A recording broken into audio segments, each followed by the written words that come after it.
भक्त जनों, आप सुनेंगे धनतेरस पूजा विधि। धनतेरस पर शाम के वक्त शुभ मुहूर्त में उत्तर दिशा पूजा के समय हमारा मुंह पूरब या उत्तर में होना चाहिए कि और भगवान धनवंतरी माँ लक्ष्मी और कुबेर जी की तस्वीर या प्रतिमा को स्थापित कर लीजिए। अपने इस दिनों जो भी धातु बर्तन अथवा जेवरी की खरीदी है उस चौकी पर रखें। अब गंगा जल का छींटा दे, दीप प्रज्वलित करें और विधिवत पूजन करना आरंभ करें। तिलक करने के बाद पुष्पा फूल आदि चीज़ों अर्पित करें। माँ लक्ष्मी को कमल गट्टे अर्पित करें। इसके बाद धनवंतरी देव के सामने धूप दीप जलाए। फिर उसके मस्तक पर हल्दी कुमकुम चंदन और चावल लगाए। फिर उन्हें हार और फूल चढ़ाए। पूजन में अनामिक अंगुली छोटी अंगुली के पास वाली यानी रिंग फिगर से गंध चंदन कुमकुम अबीर गुलाल हल्दी आदि लगाना चाहिए। इस तरह अरोकत षोडशोपचार की सभी समग्रही से पूजा करें। पूजन के दौरान कुबेराय नमः इस मंत्र का जाप करते रहे। भगवान धनवंतरी को प्रसन्न करने के लिए इस दिन धनवंतरी शास्त्रों का पाठ करना चाहिए। उसके बाद माँ लक्ष्मी और गणेश भगवान जी की पूजा और आरती करें। पूजा के समय सभी एकत्रित होकर साथ पूजा करें। पूजा के दौरान किसी भी प्रकार शोर ना करें। पूजा करने के बाद प्रसाद या नैवेद्य भोग चढ़ाए। नैवेद्य पर तुलसी का एक पात्र रखा जाता है। पूजा के बाद अब मुख्य द्वार या आंगन में प्रदोष काल में दिए जलाए। रात्रि में घर के सभी कोने में भी दिए जलाए। धनतेरस पर यम के नाम का दीप अवश्य जलाए। इसके लिए सबसे पहले एक कटोरी भर स्वासितक बनाए और मिट्टी का दीपक प्रज्वलित करें। दीपक पर तिलक लगाए। अब चावल फूल और चीनी अर्पित करें। उसके उपरांत घर के लोगों का तिलक करें और दीपक की बत्तियों को दक्षिण दिशा की ओर करके दरवाजे पर रख दे, क्योंकि दक्षिण दिशा को यम की दिशा माना गया है। धनतेरस की कथा। पौराणिक कथाओं के अनुसार एक बार महर्षि दुर्वासा के श्राप के कारण स्वर्ग श्रीहीन ईश्वर धन वैभव आदि हो गया। तब सभी देवता भगवान विष्णु के पास गया। भगवान विष्णु ने उन्हें असुरों के साथ मिलकर समुद्र मंथन करने का उपाय बताया और यह भी बताया कि समुद्र मंथन से अमृत निकलेगा, जिसे ग्रहण कर तुम अमर हो जाओगे। साथ ही स्वर्ग की संपदा भी पूर्ण लौट आएगी।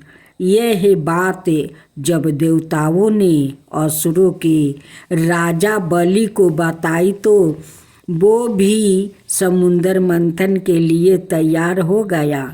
वासुकी नाग की नेति बनाई गई और मंचालन पर्वत की सहायता से समुद्र को माथा गया। समुद्र मंथन से उच्चैश्रवा सहित 14 रत्न निकले।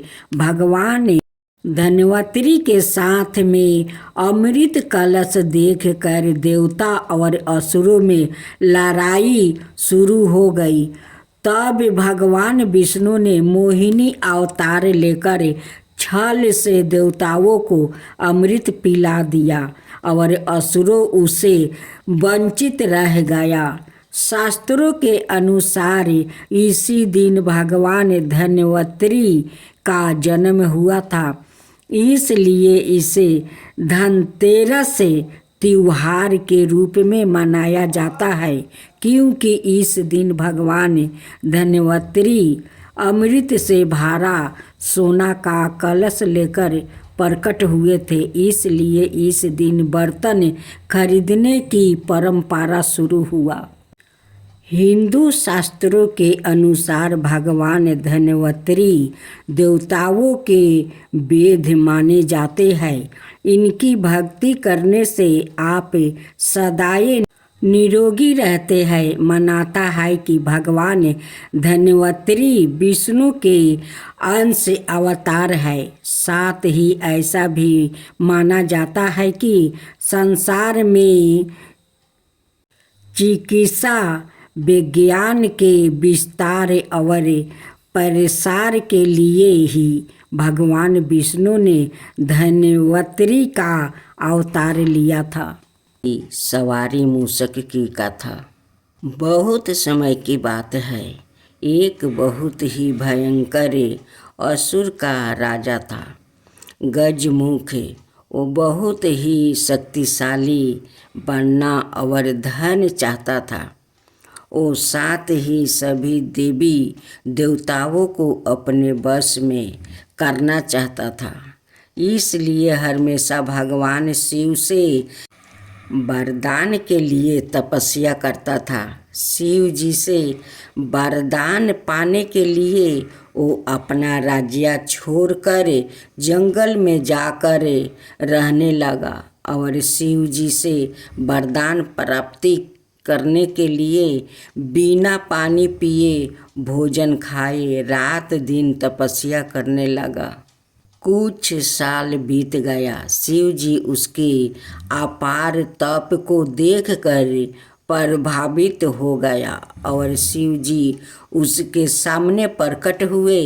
शिव जी ने खुश होकर उसे दैविक शक्तियाँ प्रदान किया, जिससे वो बहुत शक्तिशाली बन गया।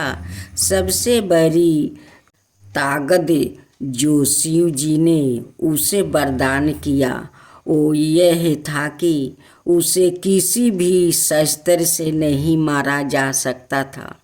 असुर गजमुख को अपनी शक्तियों पर गर्व हो गया और वो अपने शक्तियों का दुर्भोग करने लगा और देवी देवताओं पर आक्रमण करने लगा। मात्र शिव, विष्णु, ब्रह्मा और गणेश ही उसके आतंक से बचे हुए थे। गजमुख चाहता था कि हर कोई देवता उसकी पूजा करे। सभी देवता शिव, विष्णु और ब्रह्मा जी के शरण में पहुँचे और अपनी जीवन की रक्षा के लिए गुहार करने लगा। यह सब देखकर शिव जी ने गणेश को असुर गजमुख को यह सब करने से रोकने के लिए भेजा। गणेश जी ने गजमुख के साथ युद्ध किया और असुर गजमुख को बुरी तरह से घायल कर दिया, लेकिन तब भी वो नहीं माना। उस रक्षक ने सवाई को एक मूषक के रूप में बदल लिया और गणेश जी की और आक्रमण करने के लिए दौड़ा। जैसे ही वो गणेश जी के पास पहुंचा, गणेश जी कूदकर उसके ऊपर बैठ गया और गणेश जी ने गजमुख को जीवन भर के मूस की बदले दिया और अपने वाहन के रूप में जीवन भर के लिए रख लिया। बाद में गजमुख भी अपने इस रूप से खुश हुआ और गणेश जी का प्रिय मित्र भी बन गया।